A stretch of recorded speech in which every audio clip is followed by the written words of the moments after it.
Benjamin Netanyahu reuniu seu gabinete, seus ministros, e anunciou planos para Gaza depois da guerra. Ainda antes das primeiras ações mais pesadas, mais relevantes das forças de Israel, essa já era uma questão levantada. Muito bem, o Hamas não tem capacidade militar para resistir às forças de Israel. Isso é uma obviedade, é uma questão de tempo. Porém, o que será depois? Como ficará a faixa de Gaza? Sem o Hamas, o que seria aceitável? Você poderia ter ali forças da ONU para garantir a segurança interna, vigiar a fronteira e a preparação e convocação de eleições e a definição de quem poderia participar dessas eleições. Então a autoridade palestina, obviamente, poderia e deveria ter essa atribuição de convocar e organizar eleições e realizá-las, obviamente, com pessoas que possam acompanhar a apuração, todo o processo, garantir sua legitimidade. E aí você tem diversas instituições civis que não têm ligação com governo algum e que podem fazer o papel de observadoras do processo eleitoral. Não é isso que Netanyahu está propondo. Esses bolsões que Israel passa a propor dentro de Gaza, basicamente representariam uma maneira de administração e um sistema de administração geral, de segurança, da economia, de saneamento, que devolveria Gaza a Israel, à administração israelense. E além disso, não aparece uma palavra a respeito de como será a reconstrução de Gaza. Porque quando você fala em bolsões de assistência social, você está tratando toda a região como sendo um lugar onde você está vislumbrando, imaginando um grande acampamento de refugiados. Ora, se é refugiado, se essa é a sua condição legal e jurídica, ele não é mais reconhecido como um morador da terra, mas como um peregrino, como alguém que está ali, mas não é dali, não é seu. E mais, o plano de Netanyahu, quando ele fala em oeste da Jordânia, ele está incluindo a Cisjordânia. Se tudo que está a oeste da Jordânia ficaria sob a administração israelense, ele está se referindo à Cisjordânia, toda ela, integralmente. Hoje é uma divisão. 60% está sob controle de forças militares de Israel, com crescimento de assentamentos. 20%, uma administração compartilhada entre Israel e a Autoridade Nacional Palestina. E 20% inteiramente Autoridade Nacional Palestina, mas com a possibilidade de que forças de Israel, tropas de Israel, soldados de Israel entrem ali quando for julgado necessária essa entrada na Cisjordânia. A Cisjordânia, ela é hoje um lugar explosivo, porque o que está acontecendo em Gaza, obviamente, atinge os árabes que moram na Cisjordânia, seus sentimentos, seus pensamentos, sua posição diante dos fatos e diante do governo de Israel. Há uma crescente insatisfação que está produzindo uma crescente resistência. E a resposta tem sido duríssima. Tem sido a bala. Ou com prisões. Muitas vezes prisões que são feitas, o sujeito fica preso muito tempo sem uma acusação formal. E há o crescimento dos assentamentos, estimulados pelo governo de Israel. E aí, não basta dizer, não, mas é aquele partido que faz parte da coalizão, não importa. Quem responde pelo governo é Netanyahu. São 120 cadeiras no parlamento israelense. Então, é preciso ter 61 cadeiras para governar, ou seja, 61 parlamentares que apoiam, ainda que um apoio frágil, isso não importa, mas que apoiam, que não estão dispostos a moções de desconfiança, não estão dispostos a qualquer voto contra o governo, que desestabilize o governo, que inviabilize o governo. Mas nenhum partido tem tantas cadeiras. Não tem. Foi-se o tempo que o Partido Trabalhista e Likud, um ou outro conseguia ter. Isso acabou. É preciso buscar apoio em partidos menores. Então, você tem Partido Árabe, você tem Partido Nacionalista, você tem Partido Religioso Ortodoxo, Ultra-Ortodoxo. E aí você tenta fazer as parcerias. E ninguém vai apoiar e viabilizar um gabinete, vai dar votos para que um político se torne primeiro-ministro sem compromissos. Olha, eu vou apoiar, eu vou fazer parte do governo, mas eu quero que você financie mais assentamentos na Cisjordânia. O sujeito pode dizer sim ou não. Ele pode dizer não. Talvez até eu não consiga os votos necessários. Mas eu não concordo com isso, então eu não vou me comprometer a fazer isso. Ah, então concordou porque queria os votos? Não apenas. Concordou porque é a linha de pensamento que predomina na Likud hoje. A Likud tem vários momentos na história. Inclusive um momento muito complicado na sua origem, chamado Partido Liberdade, né?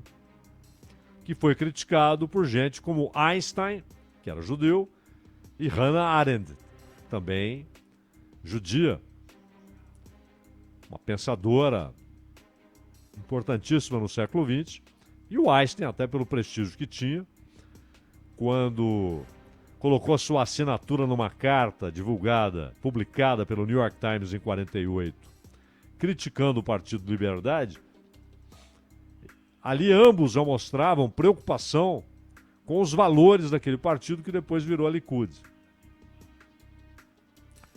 E essa gente só começa a chegar ao poder na década de 70. Mas mesmo antes, com uma dita esquerda no poder, o Partido Trabalhista, etc., essas questões todas provocavam divisões na sociedade israelense e continuam provocando. É que a guerra, a ação militar, ela acaba restringindo, reduzindo o espaço para as contestações internas ao problema na Cisjordânia. Embora a cada dia cresça o número de manifestantes contra o governo Netanyahu. A cada dia, israelenses protestam contra diversas decisões tomadas pelo governo, não só em relação à guerra, não só em relação aos árabes, mas em relação ao poder judiciário, em relação à economia. E a guerra, ela provoca uma outra tensão, porque as convocações desfalcam as empresas. Muita gente para de trabalhar porque é convocada. E isso afeta produção, afeta comércio internacional. E claro, na medida em que os dias passam, isso alimenta insatisfações. Netanyahu sabe de tudo isso. O que ele quer? Muito bem. Em algum momento, não sabe quando, Israel declarará: o Hamas foi destruído. Então, e agora? Porque Gaza também foi destruída. Quem vai administrar isso aqui? Em 2005, Israel deixou Gaza, dizendo: não quero. Não quero. Isso deve favorecer negociações. Só que, 2 anos depois, eleições levavam o Hamas ao poder. E a autoridade palestina foi expulsa da faixa de Gaza pelo Hamas. Inclusive, o braço armado da Autoridade Nacional Palestina foi derrotado pelo Hamas e expulso da faixa de Gaza.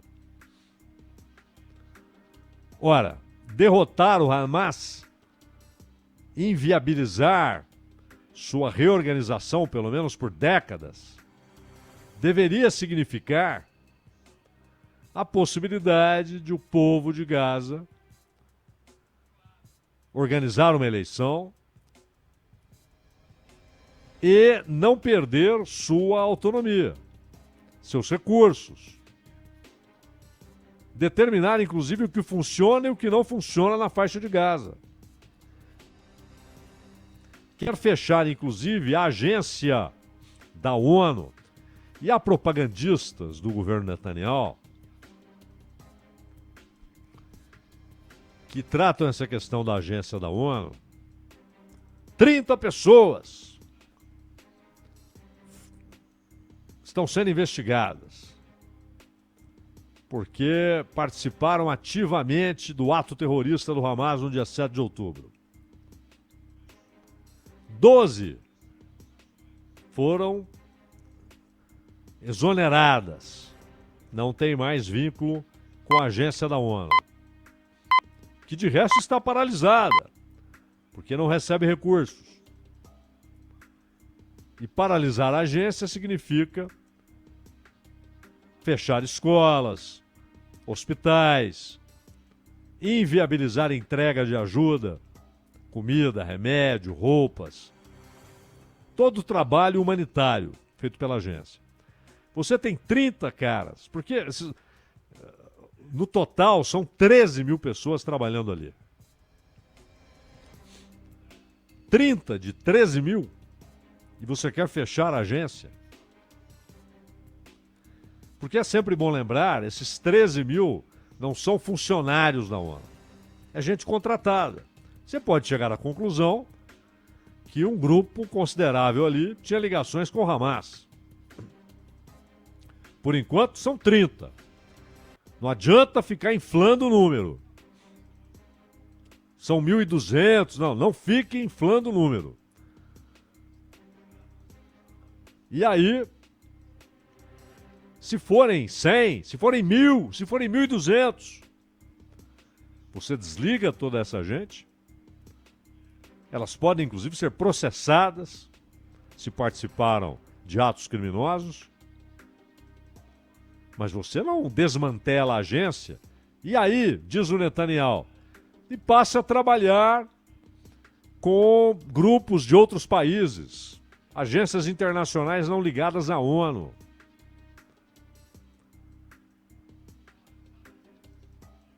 Essa é uma ideia pueril.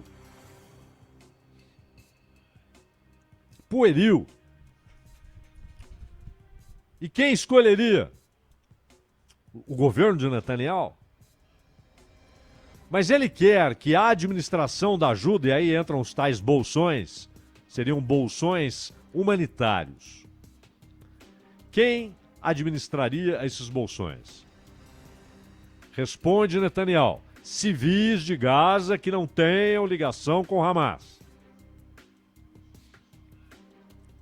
Você nunca sabe. Podem ter, podem não ter. Quem escolheria esses civis? O governo de Israel. Isso significa que quem escolhe pode remover, pode substituir, pode retirar, pode mudar o funcionamento, pode fechar esse ou aquele bolsão. Ou seja, manda e desmanda, administra. Inclusive com autonomia para qualquer tempo, em qualquer momento, por algum motivo ou sem motivo, determinar ocupações militares desse ou daquele lugar. Isso é uma reocupação.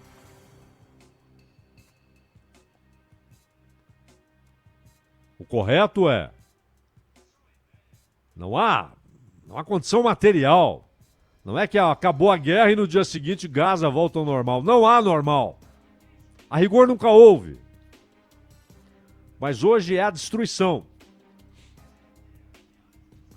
Até porque Israel disse: moradores do norte de Gaza, saiam daí. Desçam. Houve resistência, o Hamas tentou impedir, eles saíram. Vocês que estão no centro da faixa de Gaza, sigam para o sul. Seguiram para o sul. E aí, a destruição do norte, a destruição do centro estão no sul. Uma cidade como Rafa tem 1.500.000, onde antes havia 250.000. Não há comida para todo mundo, não há remédio, não há combustível para a dessalinização da água, não há água potável. O hospital referência, o Hospital Nasser, foi ocupado. Além de atingido, foi ocupado. Isso é uma tragédia. Uma tragédia nos nossos dias. Está acontecendo ali. E agora concentrada no sul de Gaza. Para onde eles vão? Porque agora Israel diz: saiam de Rafa. Porque restaram Rafa e Khan Yunis. Saiam daí. Se até o Ramadã não entregarem os reféns, iremos invadir. A população não tem a menor autonomia sobre a decisão de entrega de reféns. Ou seja, ela passa a depender de os sequestradores devolverem para que ela não seja atacada. Ela, pois, se tornou também refém. Milhões de reféns. Porque se o Hamas não fizer tal coisa, invadiremos Rafa. Ora, mas as pessoas que estão ali não controlam o Hamas. Mas elas é que serão punidas se o Hamas não fizer o que Israel está exigindo. E, portanto, elas são reféns de ambos, de Israel e do Hamas. Ah, mas podem sair de Rafa. Para onde? O Egito está erguendo um novo muro, porque ele teme que uma massa de desesperados se desloque em direção ao Sinai. Ergueu um muro. Está levantando um muro gigantesco. A barreira, que já era considerável, o Egito espera que ela se torne intransponível. Vão para onde? Se não podem entrar no Egito, eles têm duas opções. Israel, não poderão entrar. E o mar. Não há para onde ir. Ah, mas e o norte? O norte é Israel. Israel está ao leste e ao norte. Ao leste e ao norte da faixa de Gaza. Você não tem para onde ir e é bombardeado, ou há um ataque de infantaria, e você está num lugar onde falta comida, falta água, falta remédio, falta hospital. Algumas preocupações que numa sociedade funcionando normalmente existiriam. Ah, não tem escola para as crianças. Essas preocupações até desapareceram. Porque agora a única, exclusiva preocupação é a sobrevivência. Então você está nessa situação e sob ataque. A Inglaterra disse, não, vamos suspender a entrega de armas para Israel se invadirem Rafah. Imagina. Rafah já está sob ataque. O Reino Unido está se referindo o quê? À intensidade? Ao tamanho da ação? Porque já está ocorrendo. Ontem, hoje, bombardeios. Rafah. Lá para onde mandaram que o povo fosse. E o povo foi. Então a ideia de Netanyahu, destruído o Hamas, ou pelo menos, digamos, neutralizado por longos anos, e não entra em discussão o que o Hamas fez, né? Um ato vil, covarde, terrorista, isso é indiscutível. Mas a resposta ao Hamas virou efeito colateral. A grande ação tem sido a tragédia que desaba sobre mais de 2 milhões de árabes que vivem na faixa de Gaza.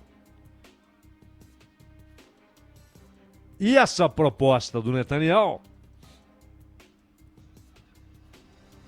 não há a menor dúvida que Israel consegue realizá-la.